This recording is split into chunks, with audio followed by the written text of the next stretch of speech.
C'est Midi reçoit aujourd'hui un invité à la recherche d'un amour perdu. Né le 18 décembre 1992 à Nguesson-Bakro, dans le département de Toumoudi, Nzi Kwaku Félix est un jeune homme issu d'une famille polygame de 12 enfants. Il fait l'école primaire à Nguesson-Bakro et le secondaire à Toumoudi. Pour des raisons de santé, en 2013, après un échec au bac, il se voit obligé d'arrêter l'école. Puis, en 2015, il postule comme bénévole dans l'enseignement et donne des cours à l'EPP Nguesson-Bakro 2 pendant une année. Il est aujourd'hui commercial dans une boîte de vente de produits bio et énergétiques.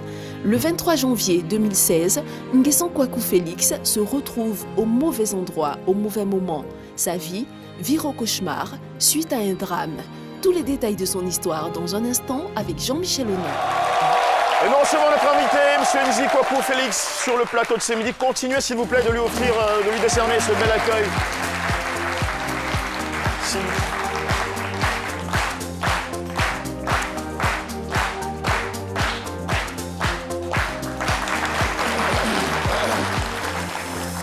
Monsieur Nzi Kwaku Félix, bonjour, bienvenue en plateau à ce midi aujourd'hui. Un plaisir de vous recevoir. Ok, merci.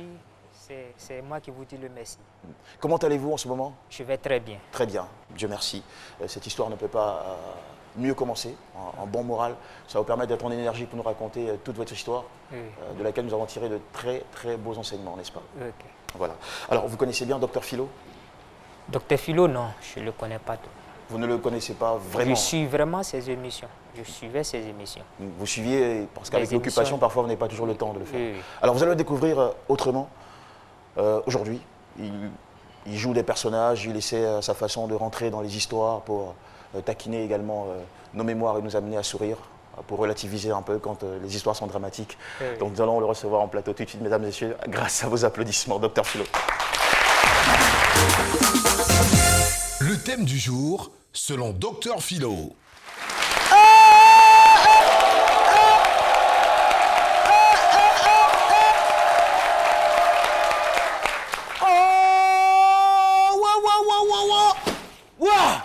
Ouais, charbon, ça. Ah, c'est ma vie qui est là. Les gens n'ont qu'à passer prendre leur commande. Maintenant, là, il n'y a pas trop de charbon. Hein. Là, les trucs là, les boîtes là, c'est 500 maintenant. Ah, c'est des choses.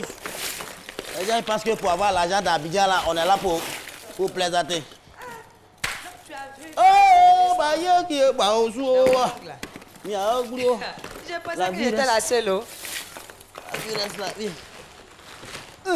C'est d'où? Attends, je vais... C'est d'où? C'est d'où? Oh, il y a quoi? Tu m'as pas dit que tu travailles dans l'ambassade? Qui ça? C'est d'où? Tu ne m'as pas dit que tu travailles dans Un l'ambassade? vrai mytho. C'est d'où? Mais il y a quoi? Ah, mais tu veux m'embrouiller au travail, il y a quoi? Est-ce que tu m'as dit qu'un jour tu allais passer vers ici? Hein? Quand on s'est rencontrés, est-ce que tu m'as dit que tu venais vers ici souvent? J'ai dit, c'est d'où? Pourquoi tu Mais mens comme travaille dans ça? l'ambassade. Quelle ambassade? Mais l'ambassade de Charbon, c'est l'ambassade de Charbon qui est ici. Est-ce que truc, est-ce que Mais vous, mon garçon, vous mentez. Ah, mais c'est la Tu vie, là. mens, mais tu ne payes pas, tu parles. Hein, Tu dis c'est quoi, là? d'où? Tu dis quoi? Tu m'écoutes bien. Tu dis quoi? Tu m'écoutes bien. Laisse-moi, il y a quoi? Il y a quoi? Tu n'as rien à me dire, il y a quoi? Bon, c'est bon, on n'est pas libre de mentir dans ce pays. Écoute-moi. On n'est pas libre de mentir dans ce pays, c'est quoi? C'est vrai, écoute-moi. Je sais que tu as envie de me chasser. Écoute-moi. Tu veux dire que c'est fini entre nous. Écoute-moi maintenant. Non, c'est bon, maman et ma vie en même temps, c'est bon.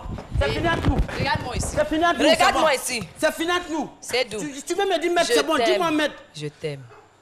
Je t'aime, c'est d'où? Je t'aime. Je t'aime.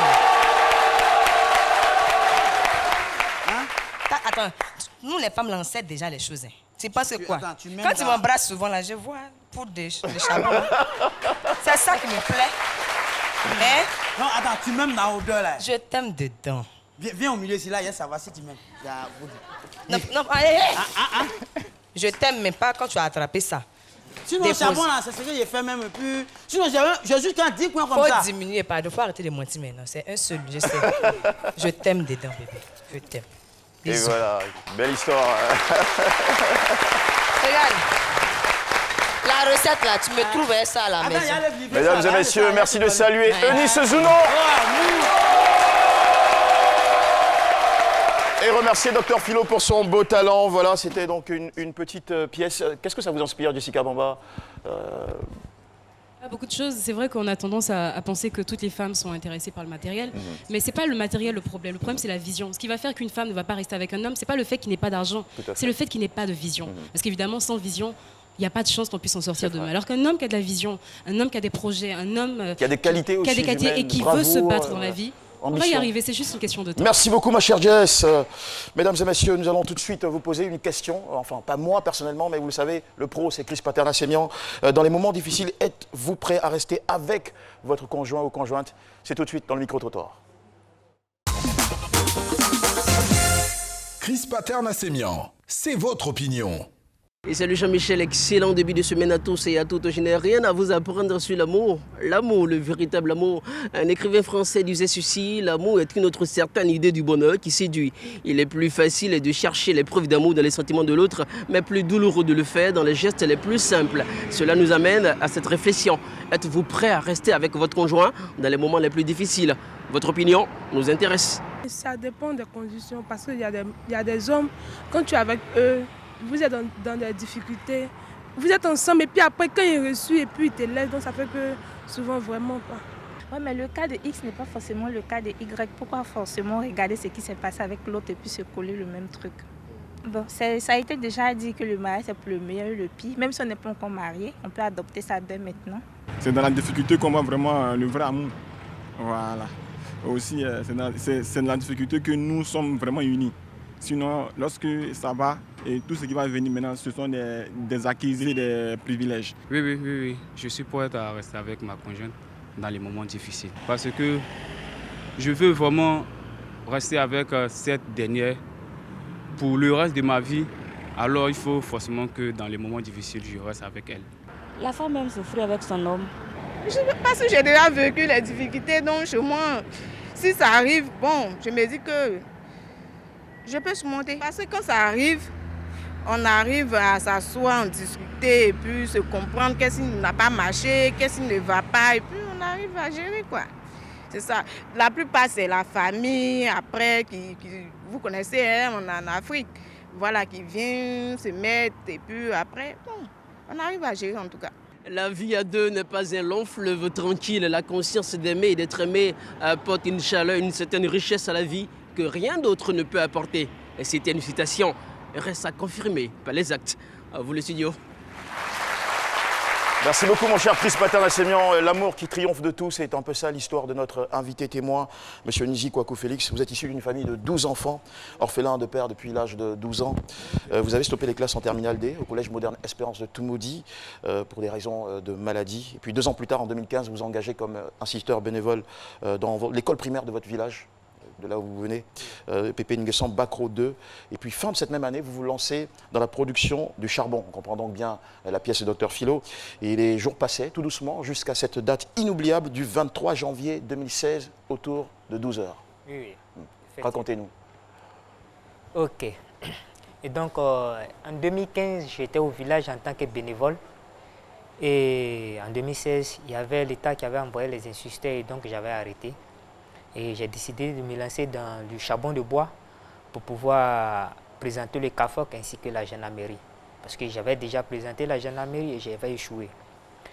Et donc j'étais sur le four de charbon et il y a quelques amis qui m'ont trouvé là-bas, qui m'ont dit qu'il y a du feu quelque part et le feu était en train de venir.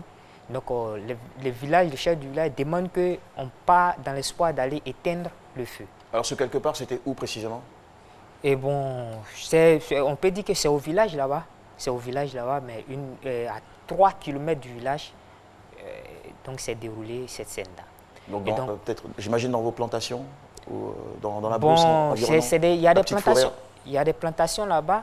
Il y a des plantations, mais il y a des plantations. Il y a des plantations. Maintenant, là-bas, c'est la savane. D'accord. Il y a la savane et ici que la forêt. Voilà. Et donc, quand nous sommes partis, étant là-bas, moi, je suis pas... Et le feu avait touché quelle partie? La savane, la partie... Ok, bon. Je vais dire que c'était une grande forêt. Et donc, il y a une partie que la forêt, les billes de bois passent là. Les voitures, les camions passent. Et donc, le feu était de notre côté. Et de l'autre côté, il n'y avait pas le feu. Et donc, de l'autre côté, où il n'y avait pas le feu, les animaux traversaient et rentraient dans cette forêt. Et donc, tout le monde, tous ceux qui étaient partis pour éteindre le feu, partaient là pour pouvoir tuer les animaux. Voilà. Parce que de l'autre côté, il y avait le feu. Et donc, moi, comme je ne suis pas un habitué de la chasse, je ne connais pas trop ça. Et donc, ceux avec qui je suis parti ont demandé que je restais dans la savane. Voilà. Et tout le monde, pratiquement tout le monde était là. J'étais là avec une chienne. Et j'ai décidé de rentrer dans cette forêt. Et quand je suis rentré, je marchais. Il y avait un fusil au dos. Je marchais.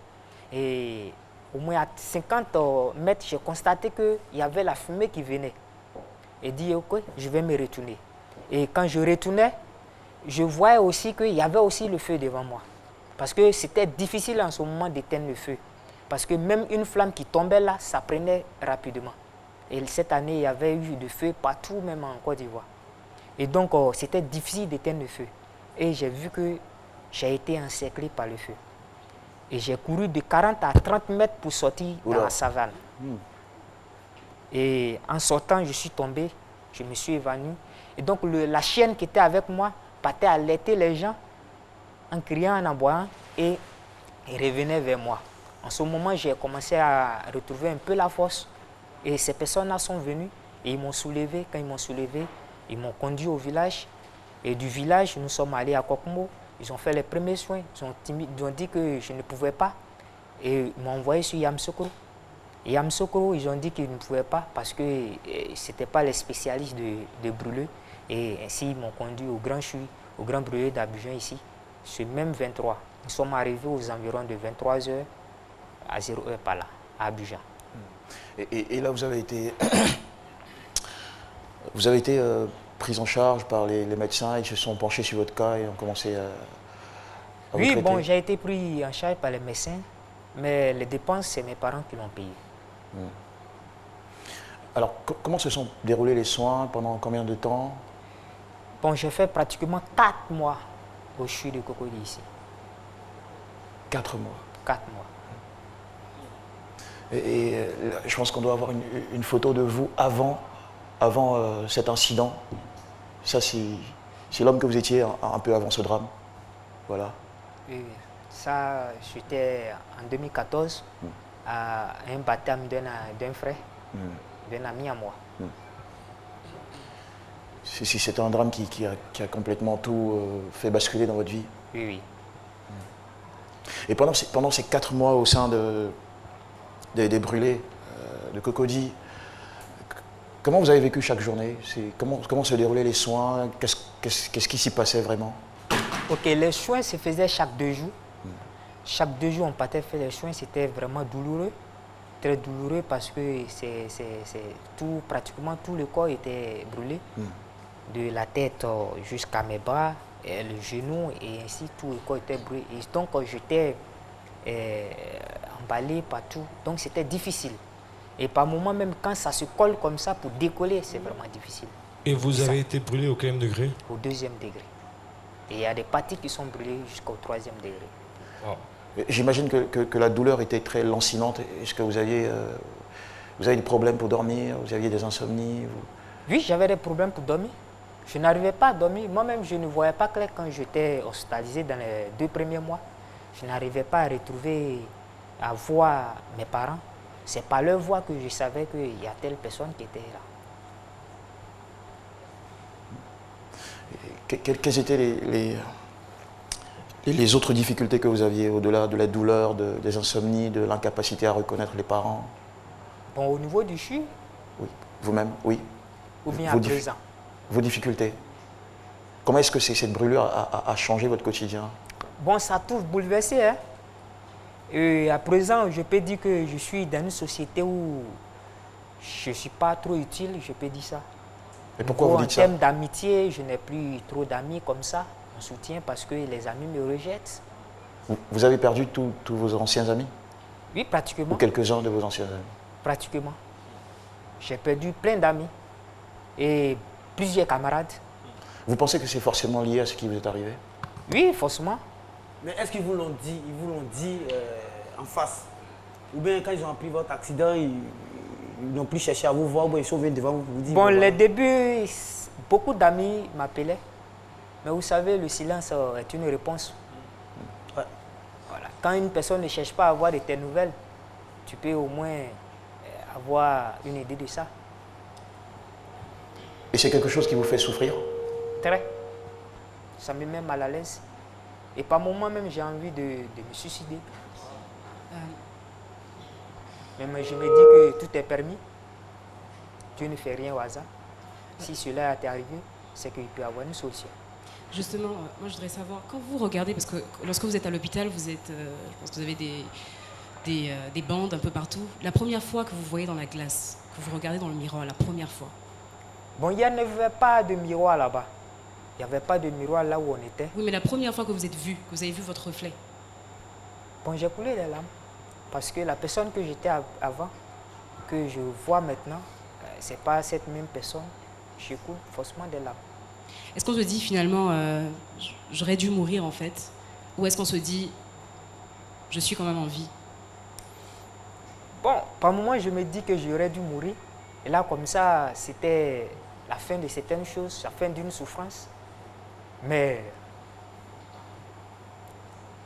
pour moi, je me dis que si cela est arrivé, c'est que Dieu a une solution.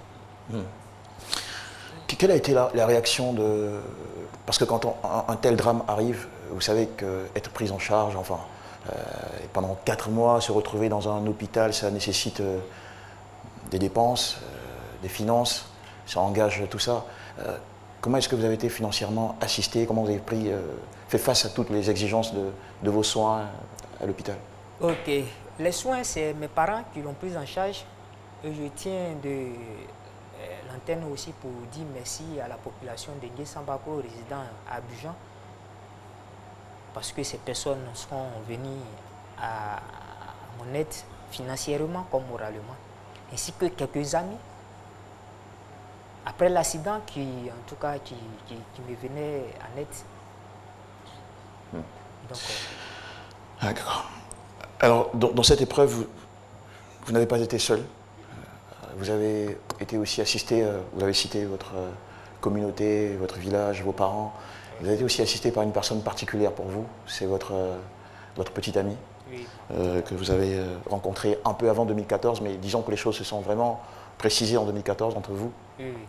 Comment vous a-t-elle assisté? Quoi? Comment vous a-t-elle assisté? Comment vous a-t-elle appuyé dans cette période? Bon, elle était avec moi. Elle était avec moi. Je lui disais toujours de garder la bonne attitude. Parce qu'après Abidjan, 4 mois après, vous êtes retourné Oui, je suis retourné au village. Parce qu'on ne pouvait pas terminer les soins ici parce qu'on était financièrement atteint. Épuisé. Voilà. Donc on était allé pour faire les soins traditionnels. Et donc on a terminé par là. Et quand on était là-bas, elle était là. Elle était avec moi. Elle était avec vous et elle vous encourageait? Oui, elle m'encourageait, elle était un soutien pour moi. D'accord. Alors, c'est une histoire qui, entre vous, il faut dire que tout n'a pas été lisse. Il y a eu des difficultés. Bon, des difficultés, je peux dire, entre nous, il n'y a pas eu de difficultés, mais les difficultés qui se rencontrent, c'est que ses parents disent que moi, je ne peux plus rien faire. Après l'accident, je ne peux plus rien faire.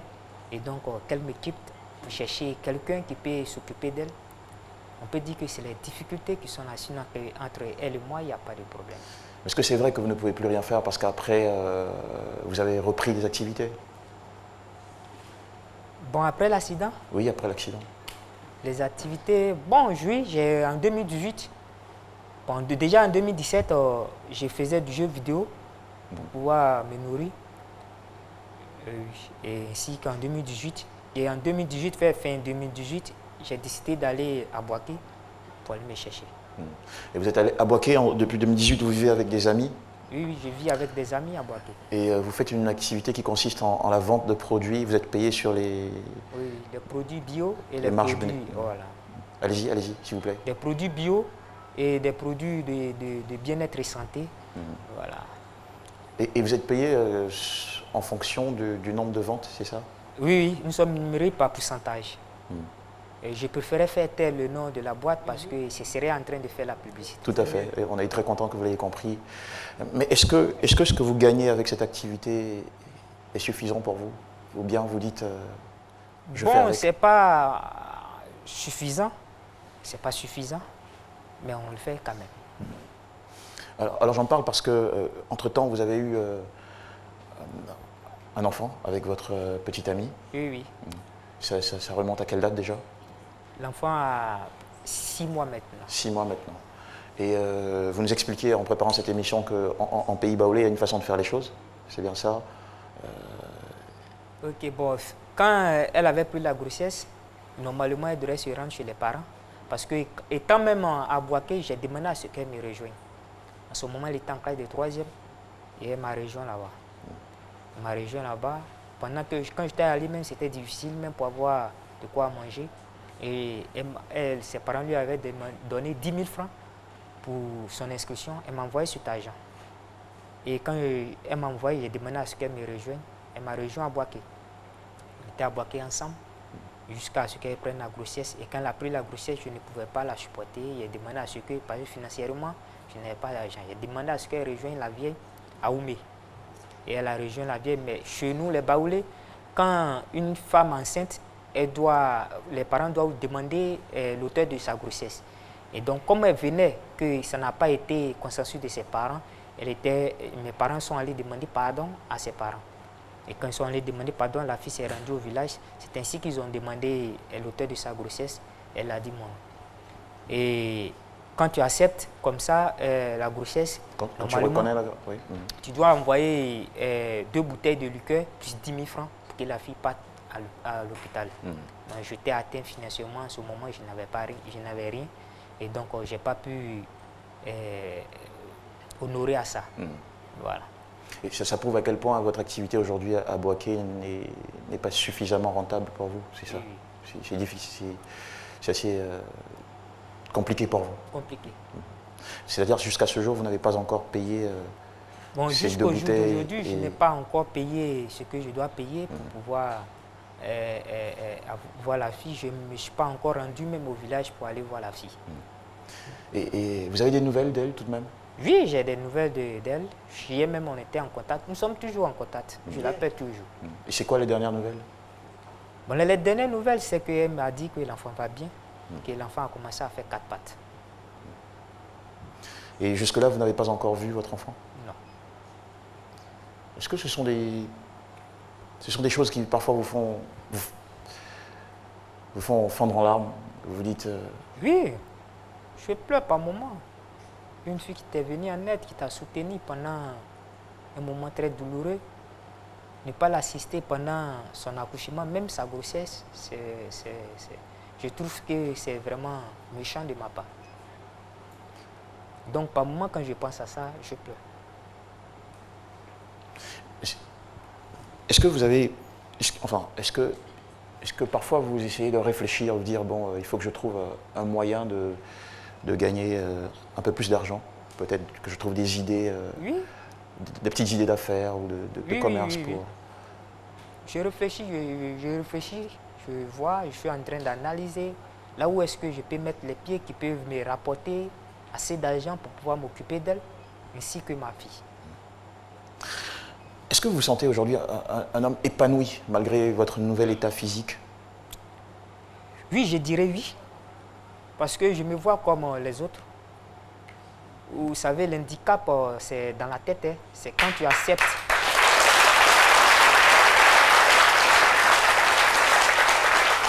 Moi, je souhaitais vous dire que bravo à vous. C'est un handicap et vous avez surpassé cette épreuve. Et là, vous êtes avec nous sur le plateau. C'est pas tout le monde qui a cette audace. Donc vraiment, je suis très fier et je vous encourage. Merci. Merci. Alors, il y a eu une période où c'était comme... Enfin, Jessica a posé la question, on se regarde dans le miroir, on est triste de ce qu'on est devenu. À partir de quel moment vous avez franchi le cap? Vous avez réussi à vous élever au-dessus de tout ça et vous dire, je n'ai pas perdu ma valeur, je suis resté toujours moi-même, humain. Il y a peut-être l'aspect qui a changé, mais le personnage est là, est capable de se réaliser, de s'assumer. Bon, depuis que ses parents et certains des personnes du village ont commencé à la monter, et donc j'ai vu que si vous voulez rester tel que handicapé, je vais prendre le thème handicapé, je voulais rester moi-même, j'allais la perdre. Et donc j'ai décidé comme ça d'aller moi-même me battre, voilà, et changer ma personne. Et là, comme ça, on allait continuer l'aventure. C'est ce qui vous a poussé à aller jusqu'à bloquer bloquer parce que je ne voulais pas la perdre. Mais est-ce que vous dites que vous avez dit tout à l'heure que vous êtes en contact avec elle, que même hier vous avez échangé au téléphone. Est-ce qu'il vous arrive parfois quand même de lui dire passe le téléphone à ta maman, je vais échanger avec elle parce que vous n'avez pas encore vu votre enfant depuis sa naissance? Je cause tout le temps avec sa maman. Et sa maman dit quoi? Qu'est-ce qu'elle dit? Je change bien avec sa maman. Elle, bon, c'est toujours ce que je dois le faire, c'est ce qu'elle demande que je fasse. La boisson plus les 10 000 francs. Moi, je voudrais savoir, en termes de métier, donc je suppose qu'aujourd'hui, vous ne pouvez pas faire de métier qui vous demande d'efforts physiques, c'est ça? Oui, effectivement. Mais sinon, vous pouvez faire tous les autres métiers? Tous les autres métiers. Travailler pour des gens, travailler chez des gens, oui, oui. Faire le ménage. En tout cas, vous êtes ouvert? Oui, oui, très ouvert. D'accord, très bien. Alors, qu'est-ce qui est devenu plus difficile à faire aujourd'hui? Quels sont les... Bon, j'imagine avec votre nouvel état, quelles sont quelles sont les choses qui sont devenues plus difficiles à faire pour vous? Bon, ce qui est difficile à faire, c'est les travaux physiques. Hein. Et quelles sont les choses que vous supportez difficilement en termes? Est-ce que la température, ça va vous? Bon, la fraîcheur surtout. Et quand il fait chaud aussi, je n'arrive pas trop à supporter. C'est la fraîcheur que je n'arrive pas à supporter surtout. Quand il fait froid comme ça, en tout cas, j'ai du mal partout. Voilà. Mais la chaleur, je peux supporter un peu parce que si il y a la chaleur, que je mets de l'eau sur moi, ça passe. Mais la fraîcheur, non. Ok. En tout cas, merci d'être là, M. Nzi Kwaku Félix. Nous avons une surprise pour vous. Elle va arriver juste après la pub, mesdames et messieurs. Restez avec nous pour ce moment d'émotion. Les premiers gestes du matin sont essentiels pour bien démarrer la journée. L'eau minérale naturelle Assini participe à votre équilibre et vous maintient en pleine forme. Assini fait partie de vos moments de partage avec vos amis. Assini partage vos instants de complicité en famille. Au sport, au bureau, entre amis ou en famille, l'eau minérale naturelle Assini est présente et partage vos instants de vie. Un produit NBC. C'est la meilleure émission, tout le monde regarde ça vous. Nous sommes de retour sur le plateau de C'est Midi en direct sur RT1. Merci de nous suivre, mesdames et messieurs. Notre invité témoin, M.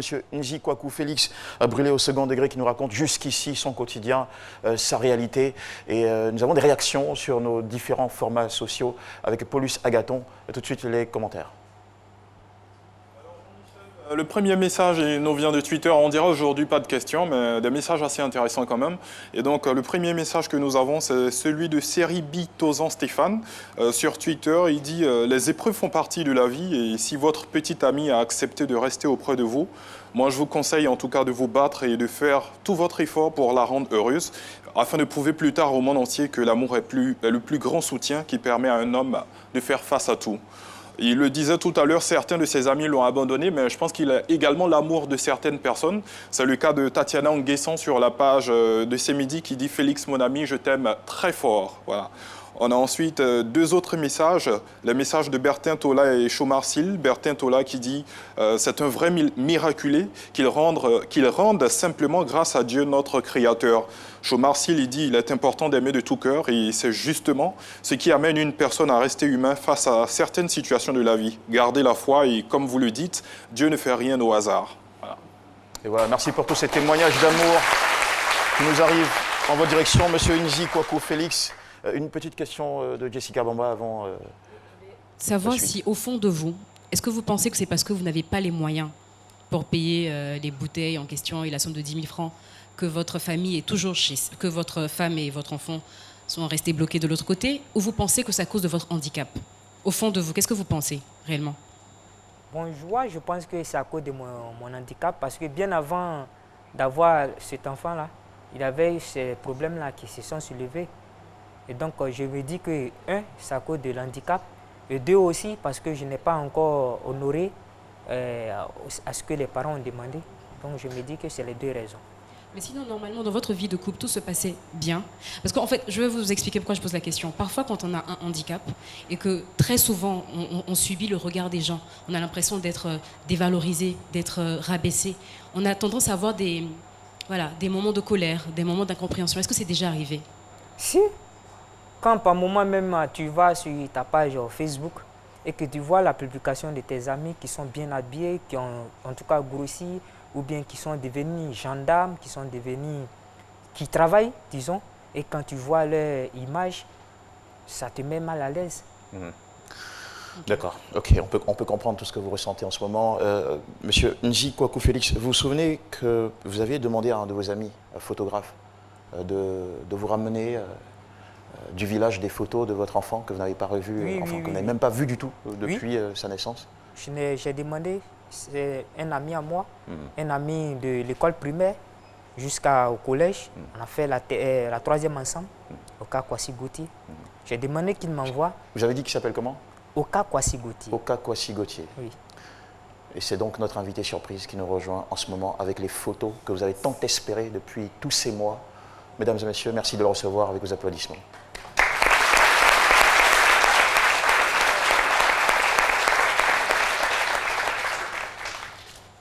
Monsieur Nzi Kwaku Félix, c'est une... Voilà, nous allons vous les remettre. Ce sont les photos de votre enfant que vous n'avez pas revu depuis tous ces temps. On va vous les remettre.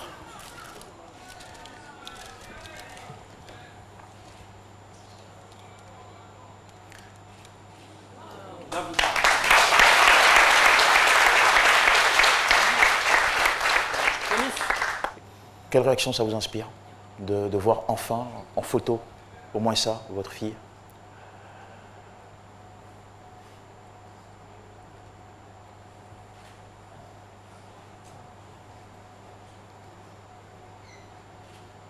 C'est un moment que vous avez espéré. Et aujourd'hui, vous le vivez.